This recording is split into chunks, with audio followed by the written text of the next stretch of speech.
The golden chandeliers of the Harrington estate shimmered like captured starlight, casting their glow over a sea of wealthy guests, in gowns of satin and velvet. Laughter bubbled through the grand ballroom, mingling with the soft strains of a string quartet.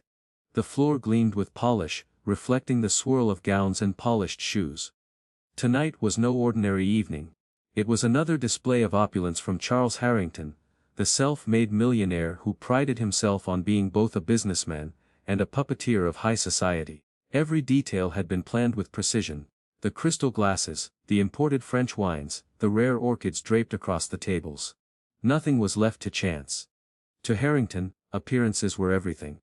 This evening, however, held an additional purpose. It was a subtle stage to parade his only son Edward before the city's most eligible daughters. Harrington dreamed not of love matches, but of alliances, connections that would strengthen his empire, that would ensure wealth and status passed seamlessly to the next generation. But Edward was not his father. The young man stood awkwardly near the edge of the crowd, his hands tucked into the pockets of his tailored coat, his gaze more often on the floor than on the ladies fluttering their fans at him. He was handsome enough, tall and well-groomed, but there was a gentleness about him, a softness that did not blend well with the brash confidence of his father, or the shallow flirtations of the society belles. Charles Harrington noticed, of course. He always noticed. With a glass of champagne in his hand and a permanent smirk tugging at his lips, he strode toward his son, his booming voice slicing through the chatter. "Edward," he barked, "you stand like a statue at your own celebration. Look at the ladies waiting to be asked to dance. What kind of man refuses to take the floor? A Harrington must command attention, not shy away from it." Edward flushed, his shoulders stiffening under the scrutiny of 100 eyes. He hated these moments, being used as a prop for his father's vanity. "Father, I don't." "Don't what?" Charles sneered. "Don't have the courage. Don't know the steps. Or don't care enough to impress the women who could carry our name with dignity." There was a ripple of laughter from nearby guests. Harrington's friends, men of power and wealth, leaned in, entertained by the public scolding. For them, this was theater, a reminder of who held authority even within his own family. Edward's jaw tightened. But he said nothing. He knew words would only fan the flames. Then, with a sudden gleam in his eye, Charles glanced toward the edge of the ballroom, where a young maid in a simple black and white uniform moved silently among the guests. She balanced a silver tray of empty glasses, her steps graceful but careful, her eyes cast downward to avoid unwanted attention. She had been invisible all night, as maids were meant to be. But Charles saw her. And in that instant, an idea twisted in his mind. A cruel little spark meant to amuse his guests and humiliate his son. "Well then," he said loudly, his voice cutting through the music. "If you are too timid to ask a lady of society to dance, perhaps you'd prefer her." He pointed a finger toward the maid. Every head in the ballroom turned. The girl froze, her tray trembling in her hands. A flush crept across her dark cheeks, though her chin lifted slightly, revealing more dignity than most in that room could muster. Whispers surged like waves. "The maid." Did he mean the maid? Edward's eyes widened. "Father, that's not." "Oh, it's perfectly fitting," Charles interrupted, grinning broadly. "If you can waltz, even with her, then maybe, just maybe, you might prove yourself worthy of marriage one day. What do you say, Edward? Show us that a Harrington can leave in the lowest of women across the floor." The laughter this time was louder, sharper, almost cruel. Some of the women giggled behind their fans. Some of the men chuckled openly, their eyes flicking between the millionaire and his mortified son. Edward's chest burned with shame and anger. He looked at the maid. Her hands still trembling, her dark eyes wide. Her tray clutched like a shield. She had not asked to be part of this farce. And yet, standing there, she carried herself with a quiet composure that humbled him. "Father, you've gone too far," Edward muttered. "Nonsense," Charles replied with a wave of his hand. "A Harrington never refuses a challenge. Unless, of course, you're too much a coward." The word coward hung in the air, heavy as a stone. Edward exhaled slowly. He felt trapped, humiliated in front of the crowd, forced into a cruel joke at the expense of an innocent woman. But something in him stirred. Something that had long been buried beneath years of obedience to his father's will. He straightened, his eyes meeting the maid's. She flinched slightly under the direct gaze, but then, almost imperceptibly, she nodded, a flicker of something passed between them. Understanding, solidarity, perhaps even defiance. Edward extended his hand. "Would you honor me with this dance?" A gasp rippled through the crowd. The maid's fingers tightened on the tray for a moment. Then she carefully set it down on a nearby table. She hesitated only a heartbeat before placing her hand in his. The music swelled, and the room bristled with anticipation. Charles Harrington leaned back, smug and certain that this spectacle would end in disaster. "Now, let us see," he said loudly, his voice dripping with mockery. "Can my son manage a waltz with help of the help?" The crowd chuckled again. But their eyes remained fixed on the unlikely pair stepping onto the polished floor. And though no one knew it yet, what was meant as humiliation would soon become the most unforgettable moment of the night. The ballroom floor was a battlefield of silence. The music had started again, a gentle waltz that flowed like silk, but all eyes were fixed on the unlikely pair stepping into the center. Edward Harrington, son of the millionaire, and the black maid whose name most of the guests didn't even know. The whispers hissed like snakes around the room. "Surely he won't? This is outrageous. A Harrington, with a servant." But Edward ignored them. He stood tall, shoulders squared, one hand respectfully at his side, the other extended toward the maid with steady patience. His expression was not mocking, not hesitant, but resolute. The maid, Amara, felt her pulse thunder in her ears. She had never been so exposed. Not even in the darkest trials of her life. She had been trained to be invisible, to move with quiet efficiency, to pass unnoticed among the powerful. Now, under the glow of chandeliers, she was suddenly at the center of attention, a spectacle to be mocked. Her instinct told her to retreat, to shake her head and vanish into the kitchens. But something in Edward's eyes stopped her. There was no mockery there, no pity. Only a "please stand with me. Don't let them win." And so, with a breath that steadied her trembling hands, Amara slipped her fingers into his. The crowd's laughter faltered into surprise. The music swelled, and Edward took the first step. At first, Amara's movements were mechanical: follow the lead, step with caution, do not stumble. But the rhythm was familiar, achingly so. With each note, her body remembered a life she had buried years ago. The ballroom, for a moment, blurred at the edges, and she was no longer a maid in uniform but a young girl again. In a modest studio with mirrors on every wall, she could almost smell the polish of the wooden floor, hear her teacher clapping out the counts. 1, 2, 3. 1, 2, 3. Back then, she had been radiant, spinning in dresses her mother had sewn, her feet light as feathers, her spirit soaring each time she waltzed. She had been a champion once. Not in this glittering, shallow world of wealth, but in real competitions, local and regional dance contests where her skill had left audiences breathless. Judges had marveled at her poise, her grace, her effortless ability to make music visible. Dancing had been her freedom, her language, her dream. But dreams had a way of shattering. Her father had fallen ill, her family buried in debt. She had given up the spotlight, the trophies, the applause, and traded her satin shoes for sturdy soles that could withstand hours of standing with a tray in her hands. Dance no longer paid for food on the table. Work did. And so Amara had become a maid, her talent tucked away like a secret pressed between the pages of a forgotten book. Yet now, in the Harrington ballroom, with Edward's hand guiding hers, the secret stirred again. Edward sensed it. At first, her steps had been hesitant, as though each movement was weighed down by fear. But then something shifted. Her spine straightened, her chin lifted, and suddenly the maid was no longer merely following. She was flowing. Her movements were natural, precise, elegant. She turned as though the music belonged to her, as though the floor itself welcomed her home. Edward's eyes widened in wonder. She wasn't just keeping up with him. She was leading him, guiding him into the rhythm with subtle grace. It was he, the millionaire's son, who found himself humbled, learning to match her confidence. Around them, the whispers faltered. The laughter faded into silence. Guests leaned forward, squinting as if their eyes deceived them. Could this servant girl truly waltz of wealth, who had spent years in finishing schools? Amara's mind flickered back to the room, to the faces staring at her with shock and disdain. But for once, she didn't care. With each turn, each step, the years of sacrifice melted away. She was Amara the dancer, not Amara the maid. And she let that part of herself shine. Her dress was plain, but when she spun, it flared as if stitched from silk. Her shoes were practical, but they struck the polished floor with the confidence of satin slippers. She felt alive again, seen, not as a servant, but as an artist. Edward's grip on her hand tightened slightly, a wordless message, "You're extraordinary." And though he said nothing, Amara read the awe in his eyes. It was not the gaze of a man humoring a joke. It was admiration. Raw and unguarded. By the wall, Charles Harrington's smug grin twitched.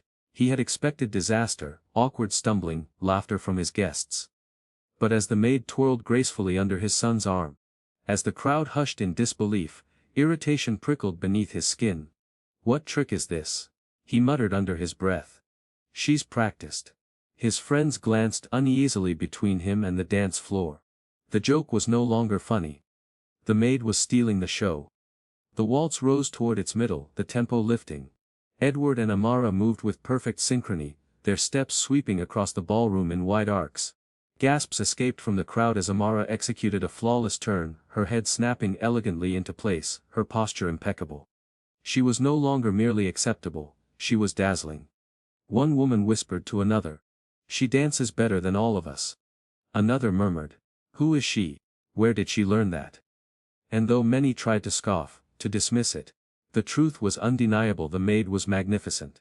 Amara's heart thundered, but not from fear anymore, it was exhilaration. For years she had hidden her gift, ashamed to let it show in a world that saw her only as the help. But tonight, against her will, she had been forced into the spotlight, and instead of breaking she burned. When the music slowed, she met Edward's gaze once more. He was smiling, not just with his lips, but with his entire face. As though this dance was the first moment he had truly lived. And in that smile, Amara felt something she had not known in years: freedom. She was no longer a pawn in Harrington's cruel jest. She was the queen of the floor. And the night was only just beginning. The quartet's violins lifted, and the ballroom held its breath. Edward and Amara glided into the swell of the music. Each movement weaving together like silk threads in a tapestry. For the first few bars, the guests leaned forward in disbelief, expecting a stumble, a mistake, something to justify their laughter. But the mistake never came. Instead, the floor belonged to them. Amara's steps were light yet deliberate, her frame poised with elegance, her every turn executed with a mastery that could not be taught in finishing schools. When Edward led her into a spin, her skirt flared in a perfect circle, catching the glow of the chandeliers so that, for a fleeting moment, she seemed crowned in light. The audience gasped. They had expected clumsiness. But what they saw was artistry. Edward himself was caught in awe. He had expected to merely shield her from humiliation, to give her dignity in the face of his father's cruelty. But with each passing measure, he realized he was the one being lifted by her. Amara's confidence was infectious. She steadied his steps, guided him through the rhythm, made him feel as though he too was born to dance. He could hear his father's laughter in his mind, the sneering voice that had followed him all his life. "You are weak, Edward. You'll never command respect." Yet here, in this moment, Edward felt powerful. Not because he was Charles Harrington's son, but because he was dancing with someone who saw him as more than his father's shadow. When Amara's eyes met his mid-turn, he felt something shift in his chest. Respect, admiration, perhaps even something deeper. The crowd grew restless, their whispers changed tune. "She's extraordinary. Where did she learn that? She dances, like a star." The daughters of wealthy families, who had once expected to shine in Edward's gaze, sat stiffly, their painted smiles faltering. Men who had laughed now found themselves silenced, their eyes betraying reluctant admiration. Even the musicians seemed swept away, their bows rising with more passion as though the dancers commanded them. But at the far end of the room, Charles Harrington's jaw tightened. His glass of champagne trembled slightly, as he gripped it too hard. This was not the spectacle he had intended. His guests were no longer amused at his cruel joke, they were enthralled by the maid. Amara felt the weight of every eye upon her, but it no longer mattered. The years of silence, of hiding her gift, of swallowing her pride, they burned away in the fire of the music. She moved not to impress, but because she could not help herself.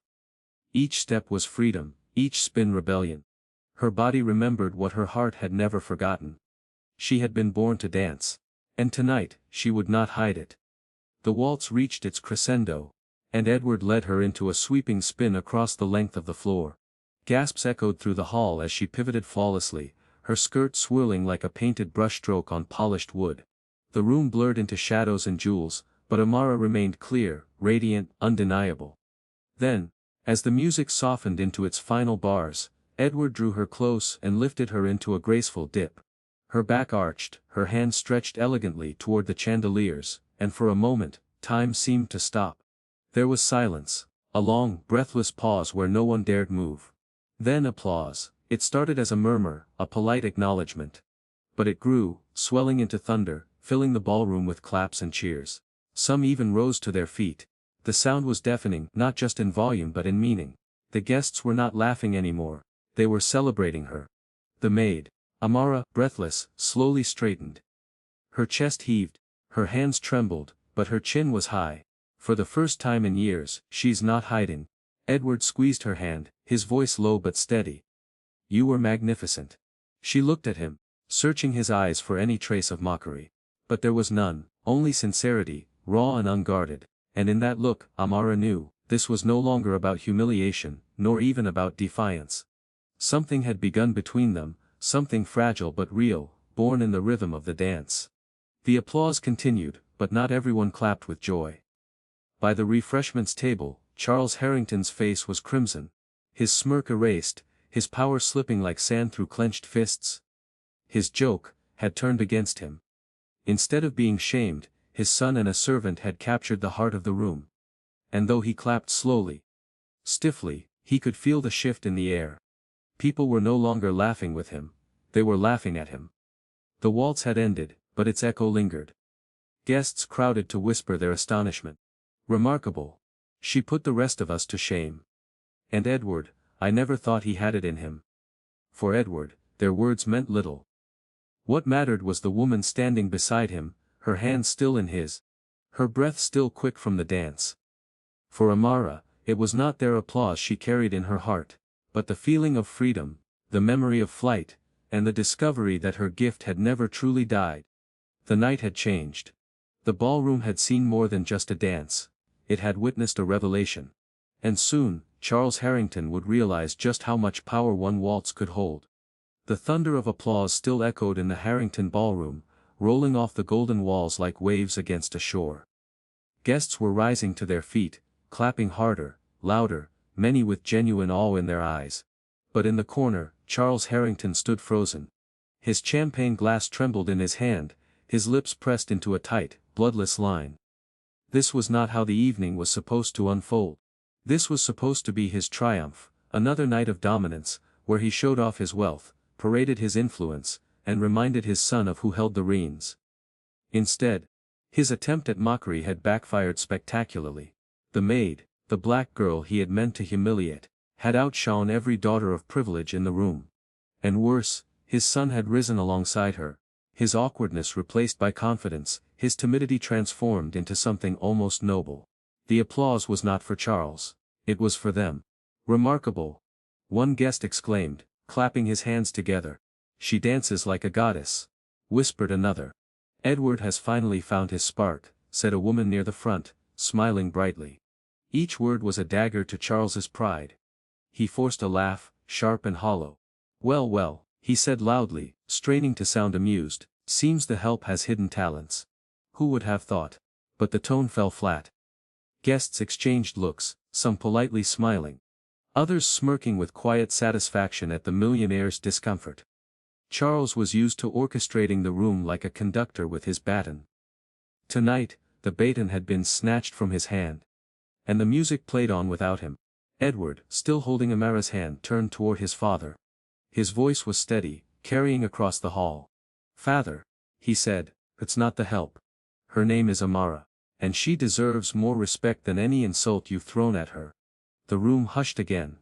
Charles's eyes blazed. He had raised his son to obey, to bend, to never contradict him in public. For Edward to challenge him now, in front of his peers, his empire of associates and investors, was unthinkable. "Watch your tongue." Charles snapped, his voice low but venomous. "You dare speak so in my house?" Edward's shoulders squared. "Yes, because for once, I won't let you treat another human being like dirt under your shoe." A ripple of shock ran through the crowd. Some gasped. Some smiled faintly, as though savoring the rebellion they had always wished to see. Charles's fists clenched at his sides. He felt cornered, stripped of control. "She is a servant," he spat. "Nothing more. Do you imagine you can parade her before society and call her your equal?" Before Edward could reply, Amara herself spoke. Her voice was calm, but it carried a weight that stilled the air. "I never asked to be paraded," she said. "But when you mocked me, you mocked yourself. You thought this dance would shame me, but it only revealed your cruelty.